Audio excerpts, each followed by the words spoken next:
New মার্কেটের সামনে হকারি করতাম। তখন শহরের মধ্যে খুব কষ্টই বসবাস করতাম, পানি পেতাম না, চলার কষ্ট হইতো, নালা নর্দমার পারে ভাড়া ঘরে থাকতাম। তো এখানে একটা সংগঠন ছিল, তখন সমবায় সমিতি ছিন্নমূল। তখন এখানে খোঁজ পেলাম যে এখানে পয়সা লাগে না, যে এখানে গরিব মানুষগুলা যারা অসহায় মানুষ, ছেলে মেয়েদেরকে নিয়ে খুব কষ্ট পাচ্ছে। তো আমি এখানে আসলাম। আসার পরে তখন তাদের থেকে একটা ফর্ম নিলাম 60 টাকা দিয়ে। এখানে যারা পরিচালনা করতো তাদের থেকে, তাদের নাম ওই আলী আক্কাস ছিল, তিনি তো মেরে ফেলছে ওরে।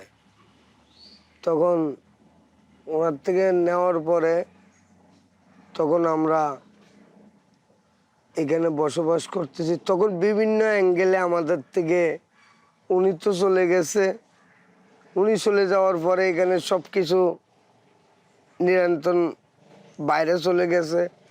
তখন আমাদের থেকে বিভিন্ন অ্যাঙ্গেলে এখান থেকে টাকা নিত। এই যেমন আমাদের থেকে টাকা নিছে, আপনার বিদ্যুতের খাম্বা বসাইছে, আমাদের থেকে টাকা নিছে বিদ্যুতের তার আনছে, আমাদের থেকে টাকা নিছে ট্রান্সমিটারগুলো আনছে। তখন আমরা একটা মিটার, এই যে ঘরের মধ্যে একটা মিটার আনছি, এই মিটারগুলো আমাদের থেকে 15,000 টাকা নিছে এই মিটারগুলোর বাইরে।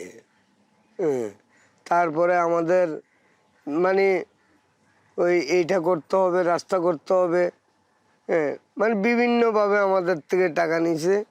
আমাদের এখানে চিন্তা করলাম যে আজকে যদি এখানে জায়গা না নিয়ে যদি দলিলি জায়গা নিতাম, আমাদের অনেক শান্তি হইতো, অনেক পয়সা আমাদের বাঁচত। এই পর্যন্ত আমাদের প্রায় 7-8 লাখ টাকার মতন চলে গেছে। এই জমিনটা হচ্ছে যে সরকারের, এটা মেইন হয়েছে যে সরকারের, আমাদের কোনো সম্পদ নাই এখানে। আমাদের হয়েছে যে আমরা আপনার 2004 সালে এখানে আসছি, অস্ত্র ছিল ওইখানে, আমরা ভয়ে কথা বলতে পারতাম না। মাদক তো এখানে এটা বলতে পারবো না, মাদকের হিসাবটা আমরা বলতে পারবো না, কিন্তু অস্ত্র এখানে কোনো কিছু হইলে অস্ত্র বাড়িয়ে যেত। একটা গ্রুপ ছিল, সন্ত্রাসী গ্রুপ, আমরা জিম্মি হয়ে থাকতাম, আমরা আবাস করতে পারতাম না। আমাদেরকে একবার স্তব্ধ থাকতে হইতো।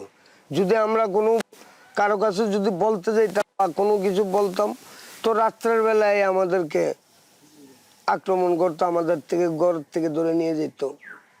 আমরা এমন একটা কাজ ছেড়েছিলাম এখানে। তখন বললাম যে আল্লাহ, এই জঙ্গলে যে আসছি, কোনো মানুষ ছিল না, কোনো আলো বাতাস ছিল না, ওই সময় একটা শান্তিতে আসছিলাম। যখন একটু পরিবর্তন হয়েছে, একটু পরিবর্তন হওয়ার পর থেকে আমাদের উপর জুলুম অত্যাচার শুরু হয়েছে। তখন আল্লাহর বলি যে আল্লাহ, আমাদের গরিব মানুষগুলা কেন এখানে আসলাম? যদি এখানে না আসতাম তো আমরা ভালো থাকতাম। এখানে এসে আমরা কেন এত নির্যাতন অত্যাচার হচ্ছি? তখন আল্লাহ পাক রাব্বুল আলামিন এই প্রশাসন যখন আসার এখানে রূপ নিল, তখন আমাদের সচ্চির ফিরে আসলো। এখন আমরা মনে করি যে আমরা অনেক শান্তিতে আছি। আর এই জায়গা যদি সরকার আমাদেরকে মেহরবানি করে, যদি আমরা এই দেশের মুক্তিযুদ্ধ সন্তান যদি হয়ে থাকি, আমরা যদি এই দেশের নাগরিক হয়ে থাকি, তো সরকার আমাদেরকে দয়া করবে। আমরা সরকারের কাছে কোনো প্রতিবাদ করার আমাদের কোনো ক্ষমতা নেই। উচ্ছেদ করে দিলে আমরা রাস্তা চলে যাব, আর কি করব? আমাদের সঞ্চয় কিছু নাই। আমাদের ছেলে মেয়েদের যা সঞ্চয় ছিল সবগুলো এখানে বিনাশ করে দিচ্ছি।